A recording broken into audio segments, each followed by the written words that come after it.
Hi, I'm Michel Germani, a civil engineer at Erga Group. This week marks the celebration of Engineers Week, and we found it to be the perfect timing to emphasize how engineers make a difference in our world. Due to the latest earthquakes that struck the region, we decided to share with our community their concerns and tackle the way seismic design of structures should be done and what measures should be applied.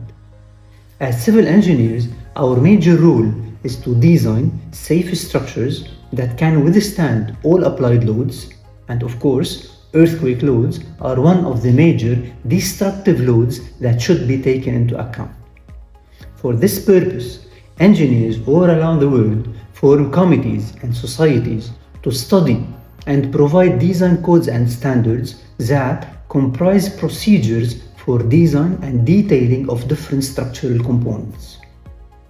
The key point is to design structures that could dissipate the earthquake loads. Although, through the dissipation process, structures could be damaged and maybe need to be replaced after a seismic event, but our main concern is to prevent collapses and loss of lives. The first thing to do is to assess the seismic hazard in the region of construction through identification of potential sources of seismic activities, namely the fault system, and through a study of the earthquake recurrence relations of these sources from available seismology and historical data. To clarify, when an earthquake strikes, a ground shaking and consequently a ground acceleration will be developed and transferred to the supported structures. In order to choose which ground acceleration should be used in design, engineers apply probabilistic methods.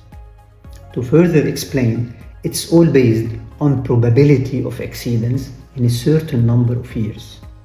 A study was done in 2011 which concluded that Lebanon is a country of moderate to high seismic risk, and the expected peak ground acceleration with a 10% probability of exceedance in 50 years varies mostly between 0.2 G and 0.3 G, which means roughly our structures will be subjected to seismic forces equal to the structure's mass accelerated by 20 to 30% of the gravitational acceleration.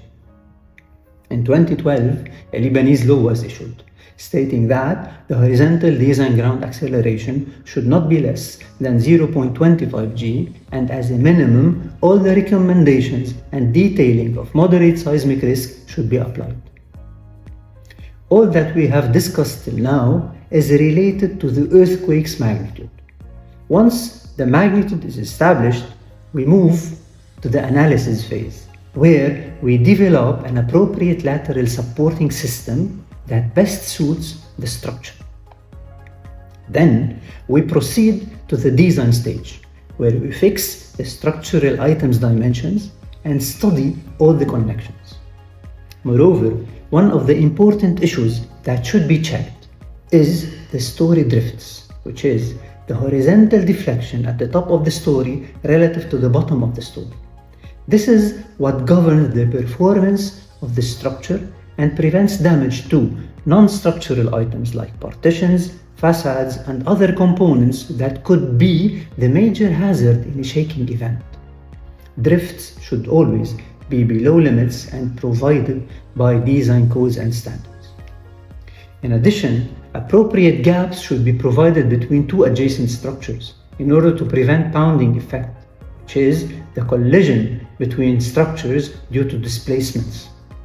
Now, let us discuss another important issue, which is the soil-structure interaction. As we said earlier, earthquakes produce ground shaking that are certainly transferred to structures. Therefore, the structural and the soil displacements are not independent of each other. The response of the soil to an earthquake will influence the motion, stability, and performance of the structure. The soil-structure interaction can make a substantial difference in how structures behave during earthquake shaking and how they should be designed.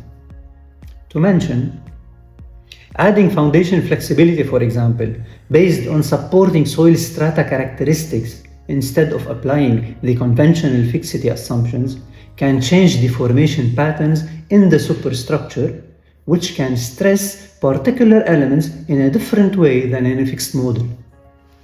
Another example is the seismic waves amplification that should be accounted for, especially in soft soils.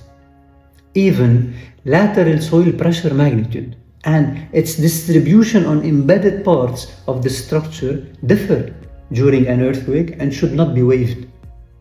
For instance, during an earthquake, sandy soils are prone to loss of strength and stiffness, leading to soil liquefaction and consequently to an indisputable damage. Moreover, development of fissures or increase in pore water pressure within the soil under the action of seismic forces cause reduction in slip resistance and leads to slope collapse.